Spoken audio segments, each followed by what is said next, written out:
मान्य सदस्यहरू, अब शून्य समयको कार्यक्रम प्रारम्भ हुन्छ। शून्य समयमा बोल्न चाहनुहुने मान्य सदस्यहरूको लागि 1 मिनेटको समय निर्धारण गरिएको छ। सर्वप्रथम मान्य सदस्य अच्युत प्रसाद मैनाली। सम्माननीय सभामुख महोदय, नेपाल सरकारले 67-68बाट आधुनिक नयाँ सहरको विकास तथा निर्माणको अवधारणा अगाडि सारेको देखिन्छ। आजसम्म खास गरी निजगढ, लुम्बिनी, पालुङटार लगायत 10वटा पहिलो चरणमा घोषणा गरियो भने मध्य पहाडी लोकमार्ग, तराई मधेस र हिमाली बस्ती गरेर जम्मा 54वटा नयाँ सहरहरू आयोजना घोषणा गरिएको छ। तर यो 15 वर्षको अवधिमा जम्मी 12 अर्ब मात्र बजेट विनियोजन भएको छ भने सौभाग्य भनौँ अथवा दुर्भाग्य, निजगढ पनि यसमा परेको छ र 5 देखि 7 करोड मात्र बजेट विनियोजन भएको छ यो 15 वर्षको अवधिमा। र अन्य सुविधाबाट वञ्चित हुने र स्मार्ट सिटीको बजेट पनि नपर्नु यो नागरिकहरूको लागि यो अत्यन्त दुःखद भएको हुनाले सम्बन्धित निकायको ध्यानाकर्षण गराउँछु। धन्यवाद। माननीय सदस्य अञ्जनी श्रेष्ठ।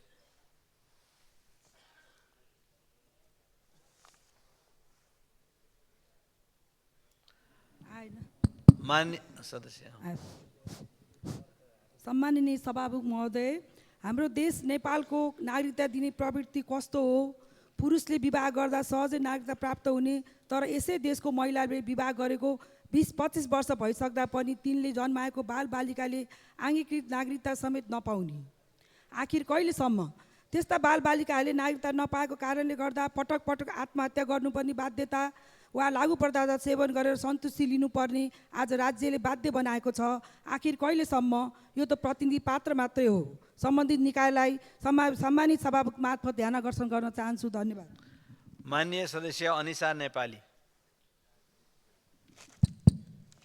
सम्माननीय सभामुख महोदय, सर्लाही बरहथवा नगरपालिका 4 का सत्येन्द्र कुमार चमारले सोही नगरपालिका 5 की नेहार रौनियारसँग प्रेम विवाह गरे। उक्त विषयमा गृहमन्त्री र प्रहरी अधिकारीको संलग्न रहेको भन्ने देखियो। उमेर पुगेका युवा युवतीहरूले मन मिलेपछि स्वतन्त्रतापूर्वक विवाह गर्ने संवैधानिक हक छ सभामुख महोदय। तर उनीहरूको सम्बन्ध तोड्न राज्य शक्ति नै लाग्नुपर्ने किन? के दलित मान्छे होइनन्? सरकारको सिंहासन र वर्दीको दुरुपयोग गरिएको यस्तो मानव अधिकार विरोधी गैर जिम्मेवार घटनाप्रति दलित समुदायले सरकारको घोर भर्त्सना गर्दछ। यो घटनाको यथार्थ जवाब गृहमन्त्रीबाट चाहन्छौँ। धन्यवाद। माननीय सदस्य अमनलाल मोदी।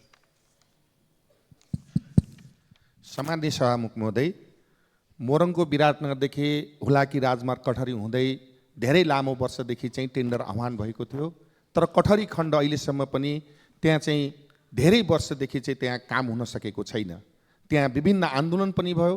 त्यहाँ चाहिँ प्रशासन सम्बन्धित निकायसँग पनि वार्ता भयो कि हुलाकी राजमार्ग कठरीको खण्ड चाहिँ त्यहाँ छिटो छरितो काम गर्ने, त्यहाँको चाहिँ हिलो र धुलोले चाहिँ त्यहाँको स्वास्थ्यमा जटिल समस्या भएका जनताहरूले समस्या समाधान गर्ने भन्ने किसिमको सहमति भएको थियो र त्यो सहमति आजसम्म त्यहाँको चाहिँ कामहरू द्रुत गतिमा हुन सकेको छैनन्, ज्यूको त्यौँ छन्। तसर्थ म विशेष रूपमा भन्न चाहन्छु सभामुख महोदय, यदि सरकारले सुनेन भने पहिले चाहिँ अनसन बसेको थियो, तसर्थ यो पल्ट पनि सुनेन भने हामी आमरण अनसनसम्म बस्ने स्थिति हुन्छ। तसर्थ ध्यान जाओस् सरकारको। धन्यवाद। माननीय सदस्य अमरबहादुर थापा। सम्माननीय सभामुख महोदय, अहिले दैलेखमा जुन किसिमको पेट्रोलियम पदार्थको काम दोस्रो चरणको काम सम्पन्न भएको छ, अब त्यसको तत्काल डिपिआर गरेर तेस्रो चरणको कामको सरकारले तत्काल सुरुवात गरोस्, तीव्रता देओस्। र अर्को कुरा, नेपालको अर्थतन्त्र डामाडोल अवस्थामा पुगेको छ र त्यो अर्थतन्त्रलाई यो वितरणमुखी योजना बनाउने र राज्यमा उत्पादनमुखी तरिकाले अगाडि नबढ्ने तरिकाले यो अर्थतन्त्र डामाडोल भएको छ। यसलाई राज्यले विशेष तरिकाले सोचोस्। र तेस्रो कुरा, अहिले जुन किसिमको कुरा उठिरहेको छ, सप्तरीको जुन जोडीले जाने विवाह गर्ने कुरामा जाने राज्यले प्रतिबन्ध लगाएको छ र अन्तर्जातीय विवाह गर्ने सरकारले प्रोत्साहन गर्नुपर्ने ठाउँमा निरुत्साहित गरेको छ। त्यसलाई तत्काल त्यसको जाने त्यो कानुनी रूपमा लिएर जाने। माननीय सदस्य अमरबहादुर रायमाझी।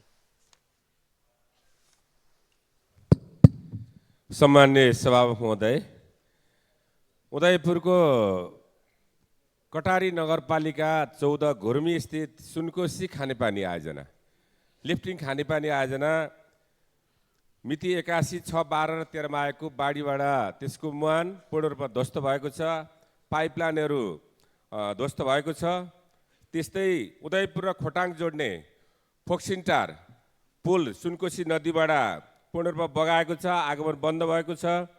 कटारी वाडा नम्बर 2 बलाया, रौतामाई 6, 7, गढीको 6, 7, लिम्चुमको 1 र 2 मा खेतीयोग्य जमिनहरू पूर्ण रूपमा कटान भएको छ। उक्त क्षेत्रहरूमा हालसम्म पनि निर्माण कार्य सुरु नभएको हुँदा सम्माननीय सभामुख महोदय मार्फत यथाशीघ्र निर्माण कार्य सुरु गर्नको लागि ध्यानाकर्षण गराउन चाहन्छु।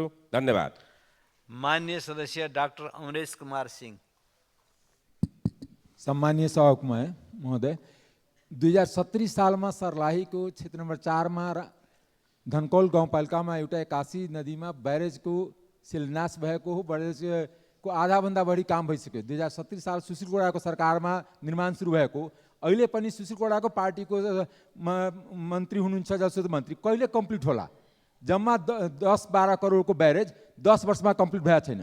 त्यस्तै बागमती नदीको कारणले सर्लाही वर्तमान नगरपालिकाको 1, 2, 3, 4, 13, 14, 15 वटा एकदम कटानमा छ। जहिले पनि बर्सात हुन्छ आधा गाउँ छोडेर बस्छ कि राति कटान भयो भने हाम्रो के हुन्छ? तर अहिलेसम्म सरकारलाई 10 चोटि मैले यही संसदमा भने थिएँ, तर कुनै सरकारलाई त्यो वास्ता छैन। किन सरकारको काम मन्त्री क्वार्टर बनाउने, मुख्यमन्त्री क्वार्टर बनाउनेबाट फुर्सद भयो भने उतातिर ध्यान दिदियो भने म आग्रह गर्न चाहन्छु। धन्यवाद। माननीय सदस्य अमृता देवी अग्रहरी।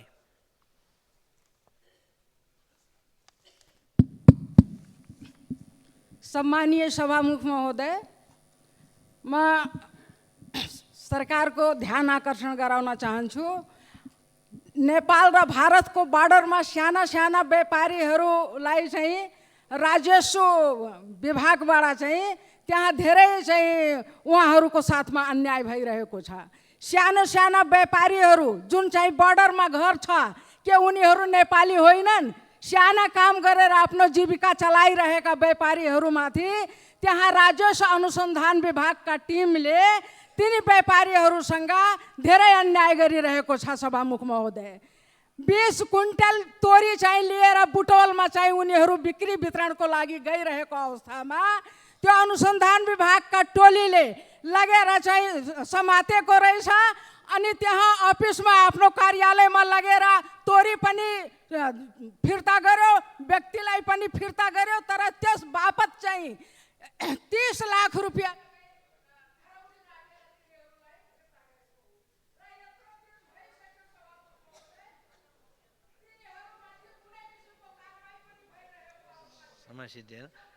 माननीय सदस्य, अब माननीय सदस्य अर्जुन नरसिंह केसी।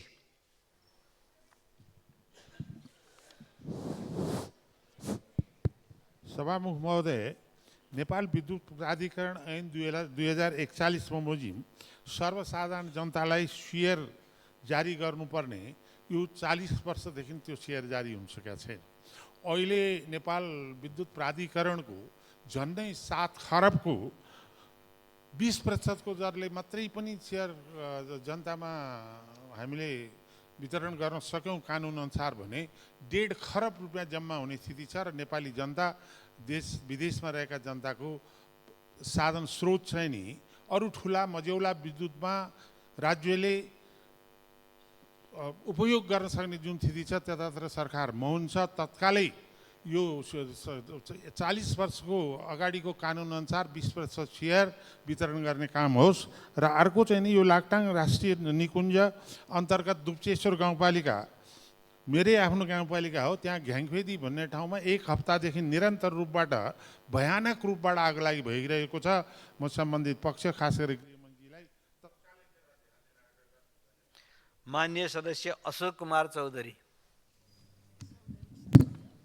सम्मान्य सभामुख महोदय, ताप्लेजुङको पवित्र भूमि मुकुमलुङ, जहाँ श्रद्धा र भक्ति प्रभावित हुनुपर्थ्यो, त्यहाँ निर्दोष नागरिकको रगत बगाएको छ।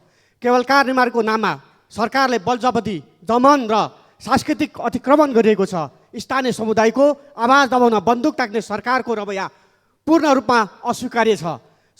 सरकार जनताको सेवक हुनुपर्छ, दमनकारी शासक होइन। विकासको नाममा अन्याय, अत्याचार र बल प्रयोग कुनै हालतमा स्वीकार्य छैन सभामुख महोदय। केवल कार विवादका कारण कोशी प्रदेशभर जनजीवन अस्तव्यस्त बन्ने गरेको बन्दका कारण हजारौँ नागरिकहरू मार्कामा पर्ने गरेका छन्। हाल आन्दोलनरत पक्ष र सरकार बीच भएको सबुज सहमति स्वागतयोग्य छ। तथापि म सरकारले कडा चेतावनी दिन चाहन्छु। हिंसा, दमन र गोली प्रहार जस्ता कार्यहरू फेरि नदोहोरियोस्। घाइतेहरूको तत्काल उपचार र क्षतिपूर्तिको व्यवस्था गरियोस्। स्थानीय समुदायको भावनालाई सम्मान गर्दै संवाद र सम्पत्तिको आधारमा समस्याहरू समाधान गरियोस्। म सामान्य सभामुख महोदय मार्फत नेपाल सरकारलाई जनताको अधिकार कुण्ठित गर्ने माननीय सदस्य आसमा कुमारी चौधरी।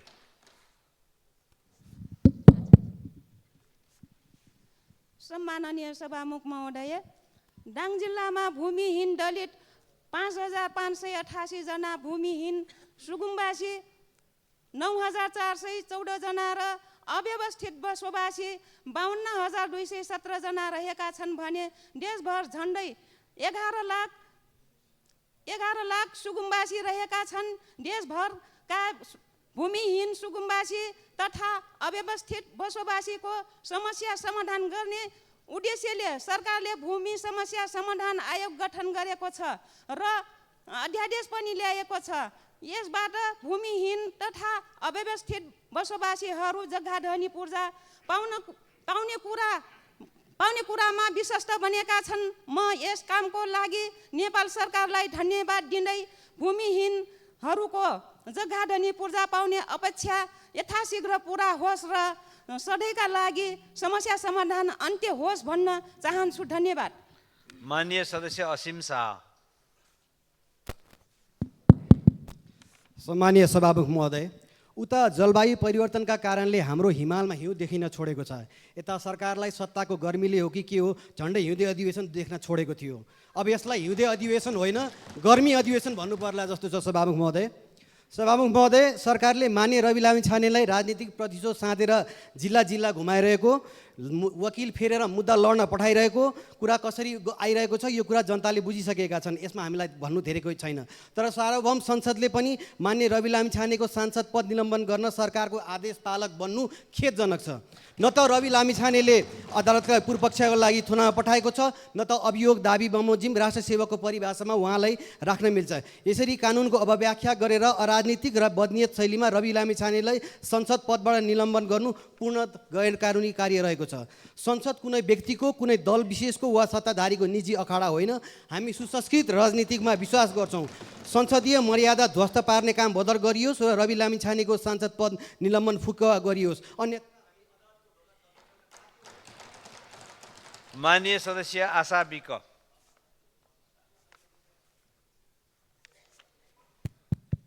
सभामुख महोदय, यो सर्लाहीको घटनाले आज सदन पनि देश पनि तातेको मलाई लाग्छ। सभामुख महोदय, अहिलेको अवस्थामा पनि दलित समुदायमाथि यस्ता घटनाहरू बारम्बार हुँदै गर्दा मलाई लाग्छ आज सदनमा भएका सम्पूर्ण माननीयज्यूहरू, यो देशमा भएका सम्पूर्ण नागरिकहरूको शिर नुहारिएको छ जस्तो लाग्छ सभामुख महोदय मलाई। र विशेष गरेर यो घटनालाई गृहमन्त्रीको आदेशअनुसार गरिएको भनेर जुन उथलपुथल गरिएको छ, 60 लाख दलितहरूको माथि आजसम्म जति पनि युवाहरू चाहिँ जेलमा बसिएका छन् यो रेप केसका विरुद्धमा, यी सबै यस्तै जातीय विभेदका विरुद्धमा बसेका छन् सभामुख महोदय। त्यस कारणले गर्दा राज्यले विभेद गर्ने कुराहरूमा तत्काल सरकार चाहिँ चनाखो हुनु पर्यो र हरेक जिल्ला प्रशासन प्रहरी कार्यालयमा हरेक ठाउँमा चाहिँ जातीय मुद्दा जब आउँछन्, जातीय अन्तर्जातीय विवाहहरू जब आउँछन्, त्यस्ता ठाउँमा चाहिँ अनिवार्य रूपमा त्यो प्रशासकले हेर्नुपर्छ भन्ने आदेश पनि गरियोस् भन्ने कुरा म सरकारसँग चाहिँ माग पनि गर्न चाहन्छु। गृहमन्त्रीको ध्यान आकर्षण पनि गराउन चाहन्छु। आज अहिले यस्तो अवस्थामा आएर हामीले जातीय मुद्दाका कुरा उठाउनु पर्दा आज हाम्रो सरकार मात्र होइन, यो देश। माननीय सदस्य ईश्वर बहादुर रिजाल। सम्माननीय सभामुख महोदय, आजभन्दा 2.5 महिना अगाडिको कुरो हो। सम्माननीय पूर्व प्रधानमन्त्री प्रमुख प्रतिपक्षी दलका नेता पुष्पकमल दाहालले सार्वजनिक मञ्चमा कुजातहरूको सङ्गतले हामी पनि बिग्रियौँ, संसर्गले हामी पनि बिग्रियौँ भनेर बोल्नुभयो। त्यस पछाडि मैले बृहत नेपाली शब्दकोश पल्टाएर हेरेँ। कुजात भनेको तल्लो जात, अछुत जात भन्ने रहेछ। अनि मैले संविधानमा हेरेँ यो कुन अनुसूचीभित्र छ यो कुजात भनेको भनेर मैले त्यो पल्टाएर हेरेँ, कतै पनि छैन। त्यस कारण यो अन्यल भयो, भ्रम भयो। म सम्माननीय सभामुख महोदयलाई अनुरोध गर्छु, प्रमुख प्रतिपक्षी दलको नेतालाई यो कुजात भन्ने कहाँ छ स्पष्ट पार्नको निम्ति रुलिङ होस्। धन्यवाद। माननीय सदस्य ईश्वरी घरती। माननीय सदस्यको के नियम आपत्ति हो? कुन के नियम अन्तर्गत के आपत्ति हो? नियम कुन आपत्ति? वर्तमान वडा नम्बर 7 हो, 4 हुने, 4 मेरो क्षेत्र हो, 7 3 नम्बर क्षेत्र हो एउटै नगर। त्यस कारणले जुन मिडियामा एउटा गलत 4 आएछ, मैले भर्खर सर्लाही जिल्लाको हिजो पनि म अस्ति पनि कन्फर्म गरेको थिएँ, अहिले पनि म यहाँ निस्केर त्यहाँ सर्लाही प्रहरी कार्यालयबाट कन्फर्म गरेको छु। 7 नम्बर र 10 नम्बर वडा छ।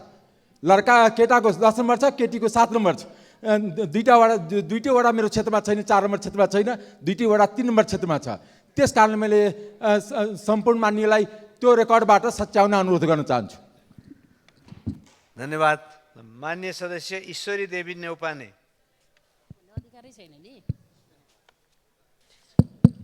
सम्माननीय सभामुख महोदय, आज म सुन्दर सपना बोकेर प्रदेश जानुभएका तर त्यहाँ पुगेर भोग्नु परेको समस्या प्रत्येक दिन फोन मार्फत पटक पटक जानकारी गराइरहनु भएका विषय संसदमा राख्न चाहन्छु। यो भोगाई पोर्चुगलमा रहनुभएका नेपालीहरूको हो। श्रम गन्तव्यको रूपमा रहेको पोर्चुगलमा दूतावासको स्थापना नभइसकेको र ती सेवा फ्रान्स स्थित दूतावासबाट भइरहँदा केही अप्ठ्यारा त छँदै थिए। पोर्चुगलको लागि राजदूत नियुक्ति भइसकेपछि अवैधानिक महावाणिज्य दूतले राजीनामा गरी यसले दिने गरेको सम्पूर्ण सेवा बन्द गरेको स्थिति छ। पछिल्ला दिनहरूमा पोर्चुगलमा पुगेर काम गरिरहेका नेपालीहरूले केही अप्ठ्यारो स्थितिको सामना गर्नु परेको छ। पुलिस रिपोर्टै फेक देखियो भनेर अधिकांश नेपालीहरू कारबाहीको दायरामा आएका छन्। उहाँहरूको भनाइअनुसार दलालले एकमुष्ट रूपमा सबैको रिपोर्ट बनाइदिन्छु भनेर झुक्काएर पैसाको लागि फेक कार्य गरेको रहेछ। सो कुरा आफूहरू कारबाहीको दायरामा आएपछि मात्र थाहा पाएको भनाइ छ। यी सारा समस्या सुनाउन र समस्या समाधानका लागि राजदूत समेत पुग्नु भएको छैन। सभामुख महोदय, राजदूतको नियुक्ति पनि भइसकेको छ। वास्तविकता के हो? पोर्चुगल स्थित नेपालीहरूको स्थिति, समस्या समाधान र दोषीलाई। माननीय सदस्य ईश्वरी घरती। सम्मान्य सभामुख महोदय, निजामती कर्मचारी, शिक्षक, सुरक्षाकर्मीहरूको नियुक्ति, सरुवा, बढुवा, बिदा, विभागीय कारबाही लगायतका विवरण अद्यावधि गर्ने र पेन्सन पट्टा दिने राष्ट्रिय किताबखानाको सेवालाई सबै प्रदेशमा विस्तार गर्नुपर्ने जरुरी देखिन्छ। देशभर लाखौँको सङ्ख्यामा रहेका र रहने सेवानिवृत्तहरूलाई पेन्सन पट्टा बनाउन काठमाडौँमा अनिवार्य उपस्थित भई अपनाउनु पर्ने लामो प्रक्रियाले झन्झटसँगै खर्चिलो भएको छ। साथै परम्परागत कार्यशैलीका कारण किताबखानाको पारदर्शिता र जवाफदेहितामाथि बेला बखत प्रश्न समेत उठ्ने गर्दछ। त्यसैले सभामुख महोदय, सङ्घीय ढाँचाअनुसार प्रत्येक जिल्ला प्रशासन कार्यालय, जिल्ला समन्वय इकाइ र सम्बन्धित निकायहरूबाट प्रक्रिया प्रारम्भ गरी अनलाइन आवेदन प्रक्रियालाई अनिवार्य र डिजिटल सेवा प्रणाली लागू गर्दै सबै प्रदेशबाट पेन्सन पट्टा दिने व्यवस्था मिलाउन म सम्मान्य सभामुखज्यू मार्फत सम्बन्धित निकायको ध्यान आकर्षण गराउँछु। धन्यवाद। माननीय सदस्य उदय शमशेर जवरा।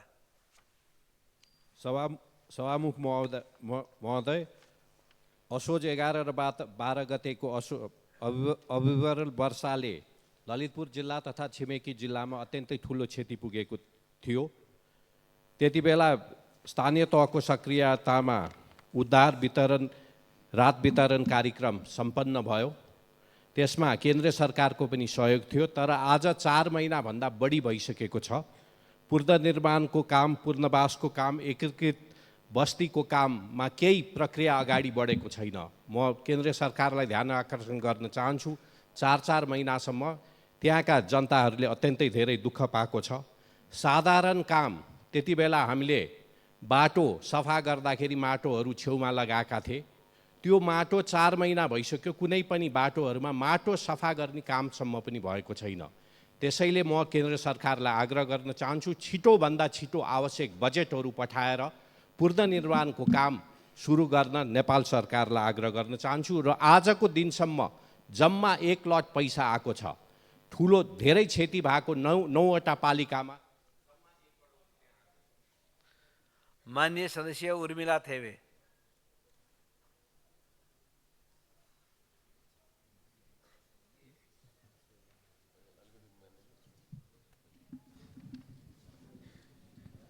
सम्माननीय सभामुख महोदय, ताप्लेजुङ जिल्ला प्राकृतिक प्रकोपको उच्च चपेटामा परेको जिल्ला हो। अघिल्लो वर्ष मनसुन सुरुवातबाटै विभिन्न क्षतिहरू ताप्लेजुङले बिहोरेको छ। बाढी र पहिरोबाट धेरै धनजनको क्षति ताप्लेजुङले बिहोरेको थियो, तर आजसम्म आइपुग्दा पनि ती क्षतिग्रस्त प्रभावित भवन, पुल, पुलेसा, स्कुल, स्वास्थ्य चौकी, भवन, बाटोहरू निर्माण गर्न सकेको छैन। स्थानीयले अस्थायी रूपमा सामान्य तरिकाबाट निर्वाह गरिरहेका छन्। त्यस्तै ताप्लेजुङका सबै वडामा विद्युतको केन्द्रीय प्रसारण लाइन पुग्न सकेको छैन। उज्यालो नेपाल अभियानलाई सार्थक तुल्याउन केन्द्रीय प्रसारण लाइन यथाशीघ्र हरेक वडासम्म पुर्याउनका लागि सम्माननीय सभामुख मार्फत नेपाल सरकारको ध्यान आकर्षण गराउन चाहन्छु। धन्यवाद। माननीय सदस्य उर्मिला माझी।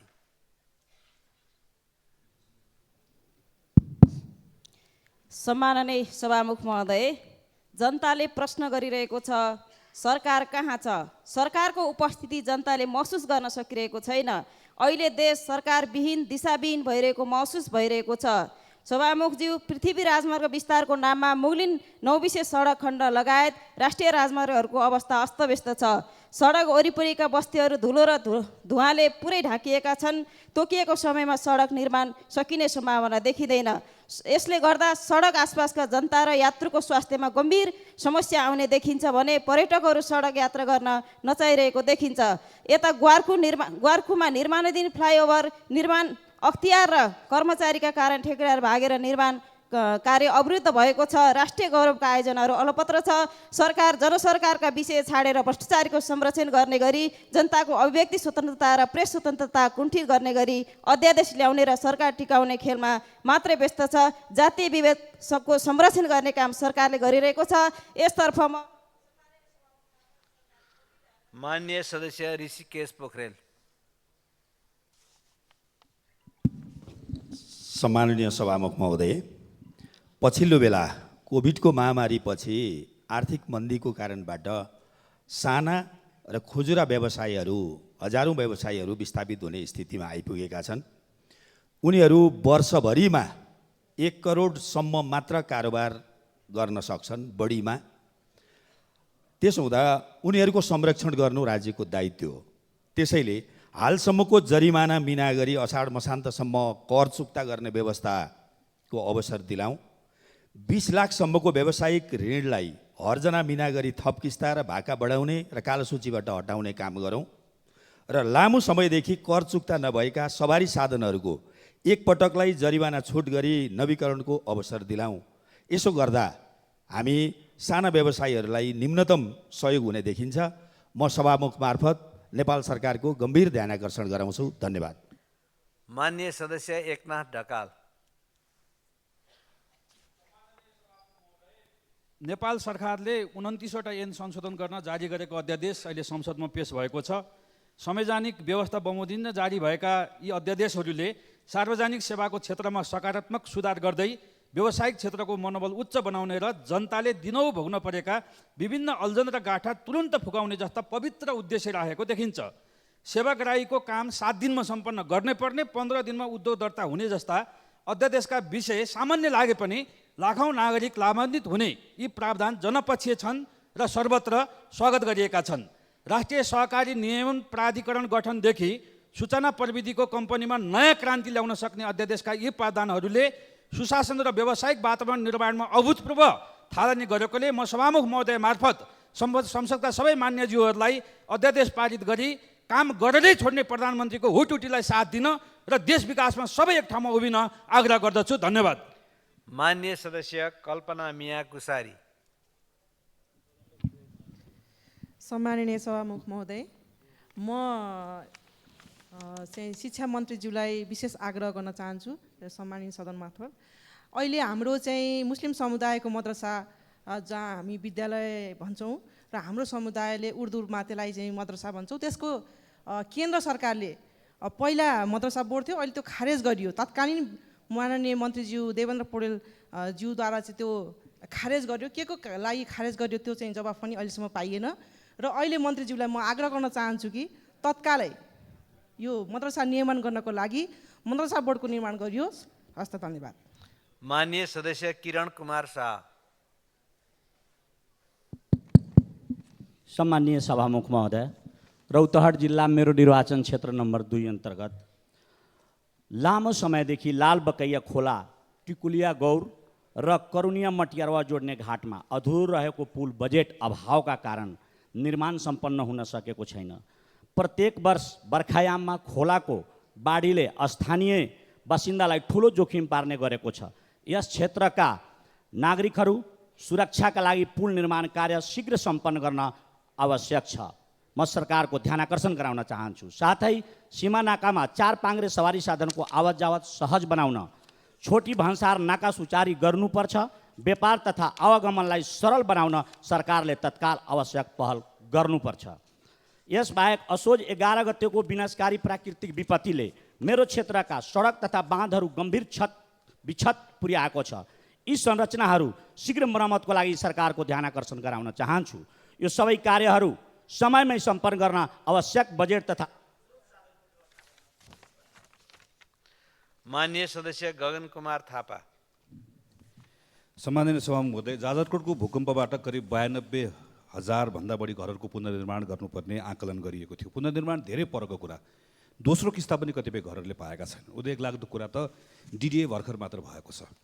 असोजको बाढीमा बगेका भत्केका घरहरूको अस्थायी आवासको निम्ति अनुदान दिने मङ्सिर मसान्तभित्र भनेर राष्ट्रिय विपद व्यवस्थापन परिषदले निर्णय गर्यो। अघि भर्खर यहाँ चर्चा भइसक्यो। अझै कतिले सामान्य पहिलो किस्ताको अनुदान पनि राम्रोसँग नपाएको अवस्था छ। 41वटा सडक खण्डको पुनर्निर्माण गर्नको लागि मात्र 25 अरब चाहिन्छ। यसरी हेर्दै गर्दा करिब करिब 1 खरब रुपियाँ चाहिन्छ हामीलाई। सरकारले बजेटमा छुट्याएको जम्मा 21 अरब छ। यो पैसो कहाँबाट ल्याउने भन्ने सरकारले सोचेको छ। यो बर्खाको बेलामा बाटोहरू कसरी बन्छन्, जाजरकोटको भूकम्प, असोजको बाढी, यसका बारेमा गरिएका कामहरू, भइरहेका कुराहरू, स्रोत कसरी जुटाउने सोचिएको छ, यी सबै कुराहरूको बारेमा सदनलाई जानकारी गराइयोस्। हामी सुन्न पनि चाहन्छौँ, त्यो छलफलमा भाग लिन पनि चाहन्छौँ। धन्यवाद। माननीय सदस्य गंगा प्रसाद यादव।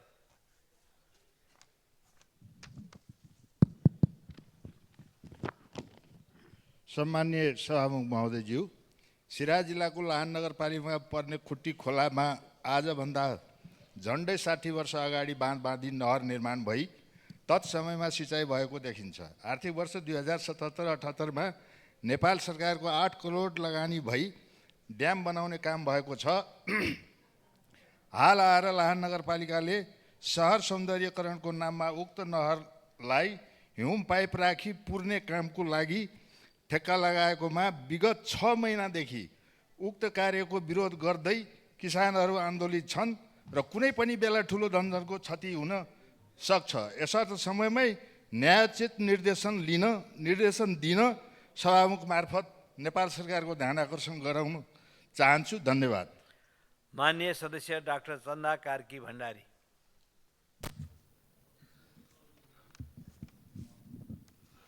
सम्माननीय सभामुख महोदय, प्रतिपक्षमा रहेर सधैँ सरकारको कमजोरी मात्रै औँल्याउँदिनँ। म धेरै नराम्रा कुराहरूको बिचमा भएको एउटा राम्रो कामको प्रशंसा पनि गर्न चाहन्छु। महिलाहरूमा दोस्रो सर्वाधिक घातक क्यान्सर पाठेघरको मुखको क्यान्सर हो, जसले वर्षेनी हजारौँको ज्यान लिन्छ। तर समयमा खोप लगाउँदा यसको रोकथाम सम्भव छ। नेपाल सरकारले यो माघ 22 गतेदेखि फागुन 6 गतेसम्म कक्षा 6 देखि 10 की छात्राहरूलाई तथा 10 देखि 14 वर्षका विद्यालय बाहिरका किशोरीहरूलाई लक्षित गरी एचपीभी खोप अभियान सुरु गरेको छ, जुन स्वागतयोग्य कदम हो। गत वर्ष सदनमा यसलाई राष्ट्रिय खोप तालिकामा समावेश गर्न माग गरेका थियौँ र आज यो कार्यान्वयन भएकोमा हामी सबैले गर्व महसुस गरेका छौँ। यस अभियानले लाखौँ बालिकाहरूको जीवन र भविष्य सुरक्षित गर्नेछ। यसका लागि स्वास्थ्य मन्त्रालय नेपाल सरकारप्रति आभार व्यक्त गर्न चाहन्छु। यो खोप अब राष्ट्रिय खोप तालिकामा समावेश पनि भएको छ। अब बिस्तारै बालकहरूका लागि पनि यो सेवा विस्तार गरिनुपर्छ। म सबै अभिभावक, विद्यालय र समुदायलाई यसमा सक्रिय रूपमा सहभागी भई यस अभियानलाई सफल बनाउन आह्वान पनि गर्दछु। माननीय सदस्य चन्द्रबहादुर विश्वकर्मा। महोदय, सरकारी निकाय तह वास्तवमा संविधानलाई कार्यान्वयन गर्ने, कानुनलाई कार्यान्वयन गर्ने निकायहरू हुन्। तर सर्लाहीको बोर्थावा नगरपालिका सत्यनारायण नगरपालिका निवासी सत्येन्द्र कुमार राम र नेहा रौनियार बिचमा भएको प्रेम सम्बन्धको बारेमा गृह मन्त्रालय र गृह मन्त्रालयका निकायहरू जोडिएको कुरा हामीले प्रचारमा पाएका छौँ। त्यो सत्य तथ्य के हो, हामी गृहमन्त्रीबाट स्पष्ट त्यसको जानकारी पाउने नै छौँ। त्यसपछि हामीले एउटा अछामको साँपे बगर बुढाकोट माविमा भएको जो माघ 21 गतेको जो सरस्वती पूजाको दिन विद्यार्थीलाई गरेको विभेद छ, त्यसको बारेमा पनि हामी जानकारी पाउनेछौँ। र दैलेखको गुराँस गाउँपालिका अन्तर्गत मालेका माध्यमिक विद्यालय भएको पनि विद्यार्थीहरूलाई जुन विभेद भएको छ, त्यो पनि हामीले जानकारी पाउनेछौँ शिक्षा मन्त्रीबाट। किनभने सरकारी निकाय भनेका संविधानलाई कार्यान्वयन गर्ने, कानुनलाई कार्यान्वयन गर्ने, समाजमा भएका विकृति विसङ्गतिलाई अन्त्य गर्ने निकाय भएको हुनाले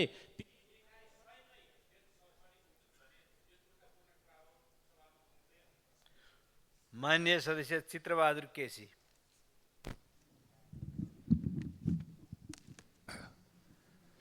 सम्माननीय सभामुखज्यू, दुईटा ठुला दल बनेर लोकतन्त्रलाई व्यवस्थित गर्छन् भन्ने मैले विचार गरेको थिएँ।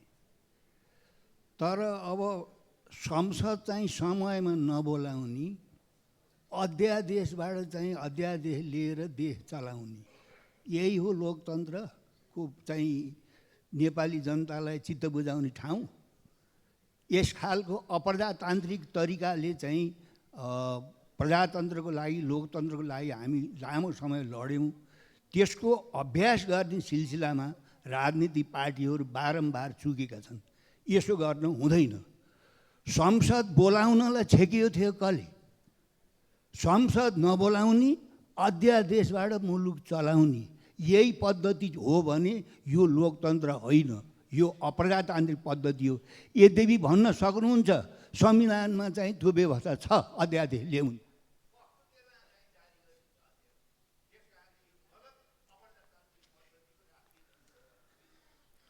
माननीय सदस्य छविलाल विश्वकर्मा।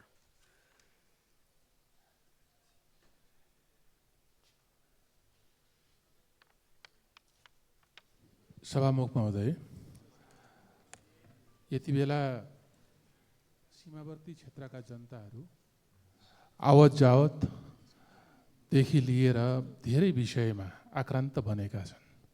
सीमावर्ती क्षेत्रमा हुने खालका सरसामग्रीहरू, अत्यावश्यक सामग्रीहरू सँगसँगै सुरक्षा निकायबाट हुने अप्ठ्याराहरू, असजिलाहरू यो बेहोर्दै आएको कुराले आम जनताहरू जो सीमावर्ती क्षेत्रमा छन्, आक्रान्त बनेका छन्। हामीले सम्झनुपर्छ कि सीमावर्ती क्षेत्रका जनताहरू नै बिना वर्दीका प्रहरीहरू हुन्, जसले अप्ठ्यारो सहेर सीमामा भूगोलको आफ्नो माटोको रक्षा गरिरहेका हुन्छन्। यसतर्फ सम्बन्धित निकायको ध्यान जानुपर्दछ। धन्यवाद। माननीय सदस्य छिरिम डमडुल लामा भोटे।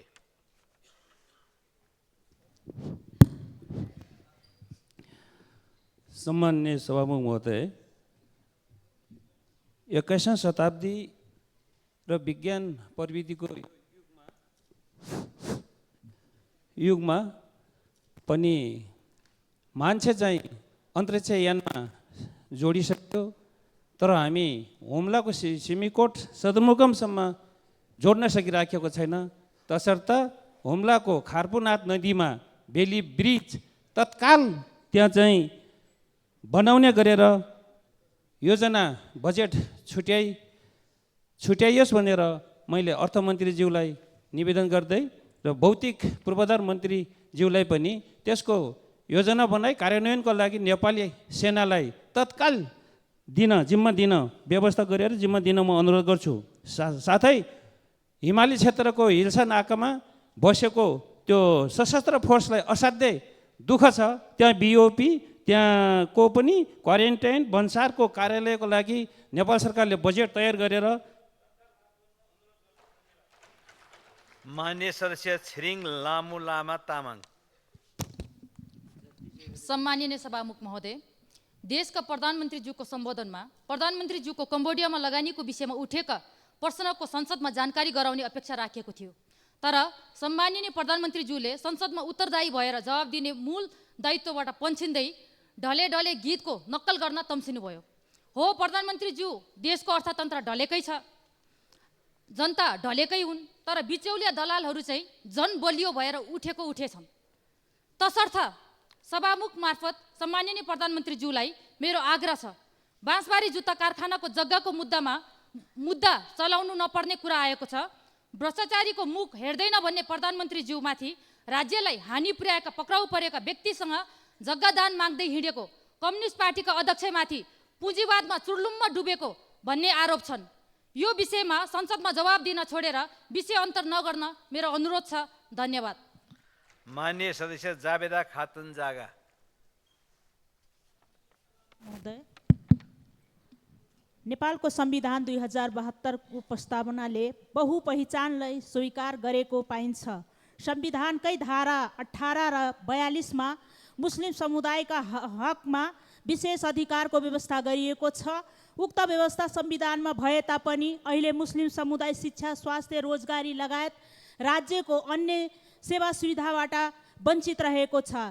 त्यो चाहे लोकसेवा आयोग लड्न लगायत निजामती कर्मचारी शिक्षाको अधिकारबाट अहिले समुदाय वञ्चितीकरणमा परेको अवस्था छ।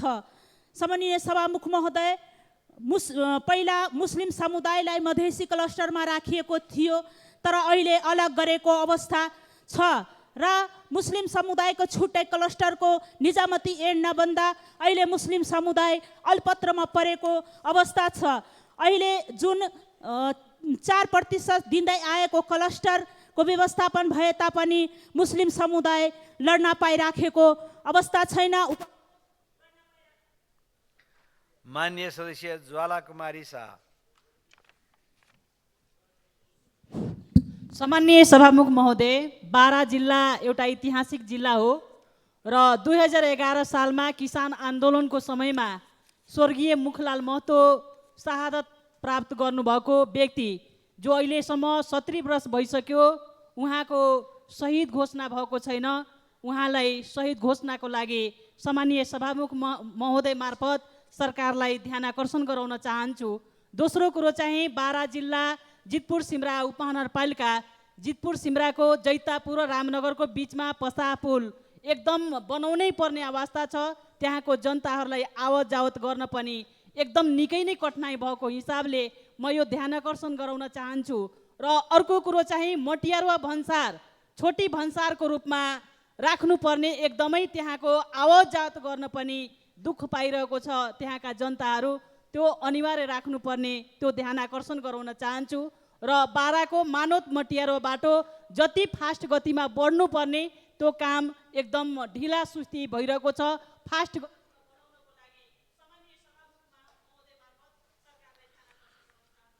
मान्य सदस्य जीवन परियार। सम्माननीय सभामुख महोदय, म हिजो मात्रै कास्की पोखराबाट काठमाडौँ आइपुगेको हुँ। पोखरामा दर्जनौँ सहकारी पीडितहरूसँग भेटघाट भयो र हामीले यही सम्मानित सदनबाट हामीले सहकारीको जो प्रतिवेदन पारित गऱ्यौँ। प्रतिवेदन अनुसार चाहिँ सरकारले अनुसन्धानहरू जारी गरेको छ।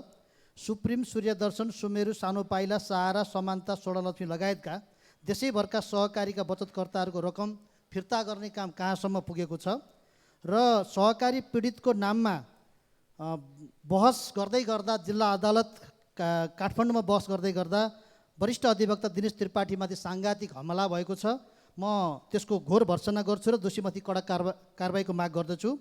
र यही मिति 81 माघ 22 गते नयाँ पत्रिकामा सर्लाही बरथवाका सत्येन्द्र कुमार राम र नेहा रौनियारको प्रेम सम्बन्ध पछिको विवाहका बारेमा न्युज आयो। यसमा गृहमन्त्री र प्रहरी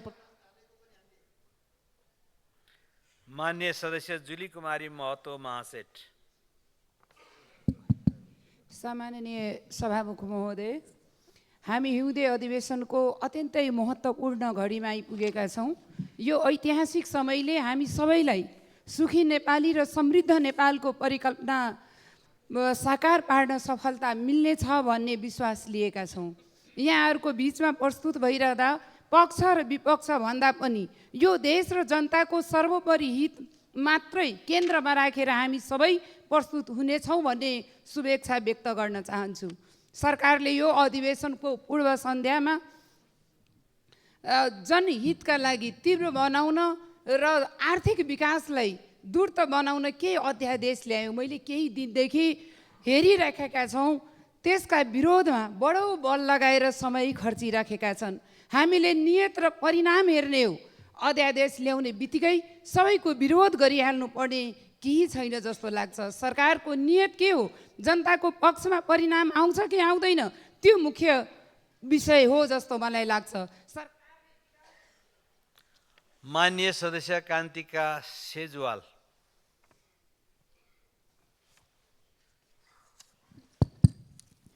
सम्माननीय सभामुखज्यू मार्फत म शिक्षा मन्त्रालयदेखि विभाग सम्पूर्णको ध्यान आकर्षण गराउन चाहन्छु। नेपालका पूर्वदेखि पश्चिमसम्म 21वटा जिल्ला चाहिँ हिमाली क्षेत्र घोषणा गरिएको छ यो पछिल्लो समयमा। तर शैक्षिक सत्र हेलचाक्राई धेरै अध्ययन नगरेर शैक्षिक सत्र वैशाखबाट नेपालभरि एकैनास गर्ने हेतुले गरियो। तर त्यो हामी हिमाली जिल्लामा बसोबास गर्नेका लागि त्यो तालिका ठिक भएन। सेसन सुरु गर्नुपर्ने हामीले फागुनमा थियो हिमाली जिल्लामा, कर्णालीका 5 जिल्ला र अरू जिल्ला 8-9वटा जिल्लामा, तर वैशाखमा गरियो। त्यसले गर्दाखेरि 220 दिन विद्यालय अध्ययन अध्यापन गराउनु पर्नेमा चाहिँ हामीले 90 दिन पनि अध्ययन अध्यापन गराउन नपाउने परिस्थिति छ। त्यसले गर्दाखेरि दिन प्रतिदिन सामुदायिक विद्यालयको शिक्षा स्तर खस्किँदै गएको, गुणस्तरीय शिक्षामा पनि कमी आएको हुनाले